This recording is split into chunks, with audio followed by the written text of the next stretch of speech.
This week, we take a look at the Freshman Campus Pops Concert, the Leadership Summit, the McHenry District Art Show, and Mr. Ellison. All that and more on the Warrior Weekly.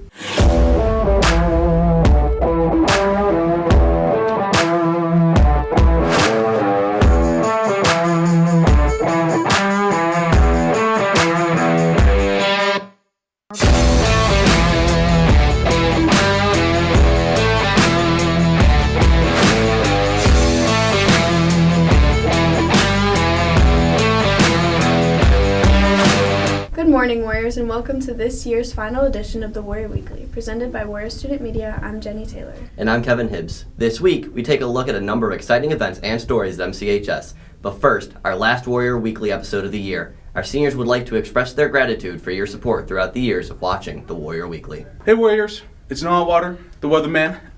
This is my final goodbye. All I can say is thank you for all the support. All the seniors, sophomores, juniors, freshmen, and all the staff. All I can say is thank you for the support you guys have given me. I'm introducing the new weatherman for next year. He plays for the baseball team. His name's Scotty Cole, and here he comes right now.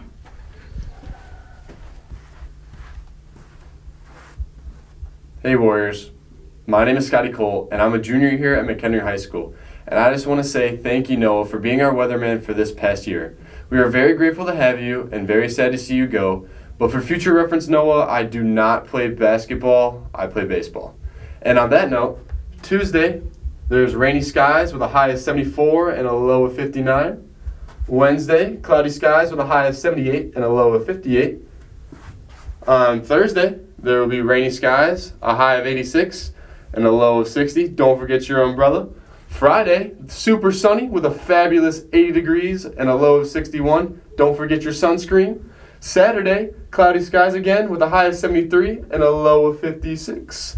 Have an amazing week, Warriors, and thank you, Noah, for everything you've done, and have a great summer break. First, McHenry Warrior Student Media attended the Pops concert for some dynamic performances. On Monday, May 5th, our freshmen and cadet vocal warriors hosted their annual Pops concert, showing off their abilities to turn today's most popular songs into choral pieces. I was nervous, but also happy to be there because it was my last concert of the year, so just final moments with everybody. You will be found in between each piece with standalones filled with hard work and dedication. It takes a lot for someone to stand up by themselves in front of a bunch of people, but for some in the choir, this comes naturally. Although seniors didn't sing their senior piece at this concert, they joined concert choir and surround on Tuesday, May 6th to keep their love in a photograph. That was the final, big performance of our choir for senior. So it was really good, but it was also very emotional. Reporting for the Warrior Weekly for the last time, I am Jenny Taylor. Reporting for the last time, we are Jenny Taylor and Kevin Hibbs. Next, Warrior Student Media attended the Leadership Summit, where students engaged in meaningful lessons and presentations. A year-long class, leaders prepare every day for their final project, the Leadership Summit. Seniors will rise to the occasion, presenting to the school what they have been working for. Leadership Summit is something we do every year. It's a good way to kind of cap what they've learned throughout the year as leaders. So they go over topics like time management, small wins, growth mindset, and how that can affect your leadership, and how they use that in their leadership. The Leadership Summit is a fun and innovative way to put yourself out there. Seniors tackle tasks every day as well as become a supportive leader. So it's our leadership in action students. They're senior leaders. This year we have 60 of them in that class. It's the first period class. They go over to the freshman campus. They are asked to do tours, other activities throughout the school. So those students are asked to then do a final presentation, all in front of our social science students.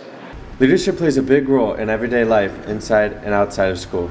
Mr. Lunkenheimer gets the students ready to play that role by putting them in difficult situations. The main goal is to use their leadership skills, discuss their leadership skills. They have to work in groups, they have to get out of their comfort zone, use positive communication. So the goal is to kind of just present what they've learned throughout the year. Mr. Lunkenheimer wanted students to grow in the social abilities by putting them in difficult situations all year leading up to this moment. So leadership in action, what we do each day, we have discussions throughout the day. In the class period, they have to go in front of people at the freshman campus. So we always put them in uncomfortable situations. And this is an uncomfortable situation for most high schoolers when you're on stage in front of 400 to 500 kids. So throughout the school year, we were preparing them with deeper questions, discussion questions, scenario-based things that we do in class. And for that, they're prepared then to present in front of all these kids. If you are a junior and interested in joining Leadership in Action, please get in contact with Lunkenheimer. Reporting for the Warrior Weekly, we are Nick Perez, Aiden Kuzmiak, and AJ Chavera. Reporting for the Warrior Weekly for the last time, we are Lily Adams And Christine Duckworth. Next, the Upper Campus hosted the 2025 District Art Show, displaying artwork from students in D156. On May 1st, MCHS hosted the District Art Show alongside the National Art Society induction ceremony in the Warrior Room in MCHS. Kit Reeves tells us more. Well, we combined a few shows. Last year was a little bit smaller, but we always at the end of the year do an AP honors and independent studio art show. So that's what some of the panels were, but then we combined that with our district art show this time. So it's kind of all in one, and I like it that way. I like it when it's more extensive and you can see more works from more people. But it's just, some of people's best work, whether it's the pieces that they feel they did the best on or if it's just the most well received. That's pretty much what this show consists of. Miss Metropolis goes over the process for selecting art pieces to be part of the show. We, Mrs. Drufke and I would go, we took various days to go through each of the works. We took pictures of many pieces and we asked Mrs. Santuani to be our third judge. She also went through and picked many works, and then Mrs. Drufke and I sat and we looked in to see what all three judges selected, and we went from there. For many artists, they draw inspiration from the people around them. Kit tells us how the people in their life has influenced their art. But most of my inspiration is just the people around me and my life. Some people say that the people they care about become all of the aspects about them that make them them is all people that they love. I think that's true about me as well. And just, I don't know, connection is so valuable to me. And so when somebody means something to me, they will become part of my art.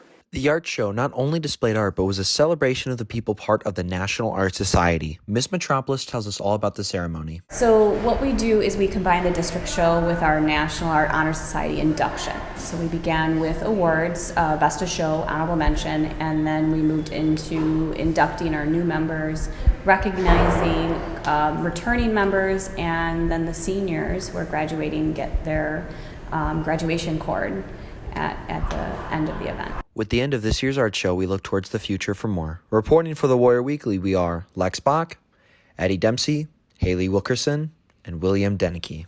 Reporting for the last time, we are Noah Atwater and Travis Coquinos. Lastly, we take a look at Ryan Ellison, a science teacher at MCHS with quite the experience. A well-known face that wanders the upper campus hallways is Ryan Ellison, a teacher at MCHS who teaches both AP Physics 1 and 2. Ellison is willing to give his students a push in the right direction, whether it be a question related to homework or life advice. It's awesome. I have the best kids in the school. I rarely even have to worry about discipline. And the kids are mostly intrinsically motivated to do well, so that's pretty nice. Although Ellison may be a teacher, he still finds a way to have a healthy balance for both school and his personal life. Whether it be stress or frustration, Ellison proves that there are many ways to combat it. Managing stress, well, I work out in the mornings here at school before 0 hour. Monday, Wednesday, Friday. After work, I go on hikes, like a 3-4 mile hike with my 2 dogs. And I enjoy cooking, making dinner, and kind of just taking it easy, especially when it's beautiful outside. I like to spend a lot of time outdoors. Although students get stuck in class, Ellison doesn't immediately help them, believing that when a student struggles, it is a sign of learning. But if a student is stuck for too long, he does give a helping hand when needed. I think it's okay to be stressed. I think it's okay to be stressed out and struggle. So I actually enjoy watching students struggle. I know that sounds sadistic, but that's when the real learning is occurring. It's when you're struggling through a problem and then you finally make that breakthrough. And if I have to intervene, I don't mind using a little Socratic dialogue in order to get them to where they need to be. Many students enjoy Ellison's teaching style, adding humor to the lesson and making every day a new adventure for students. He's really good at engaging people throughout the lesson. He adds a lot of humor into his lessons, which makes it like more fun, just class environment to pay attention. And it's just, when you're in his class, it's just an all-encompassing, just, I guess, like bundle of fun. You're never really having a boring day in Ellison's class. It's always you're doing something, or if you're doing a lab even, you can ask, he'll help you, and it's just a great guy to be around. With a unique, difficult class, Ellison finds a way to motivate his students to keep on going while still having fun. Reporting for the Warrior Weekly, I'm Edgar Villa, Cora Bentz, and Cameron Mitchell. Reporting for the last time, we are Lex Bach and William Danicky. That's all for today's show. Be sure to follow the Warrior Weekly on all social media platforms, including X, Insta, and TikTok. For Allie Casey and all Warrior Student Media, I'm McKenna Harvey. Have a wonderful week, Warriors, and thank you for watching.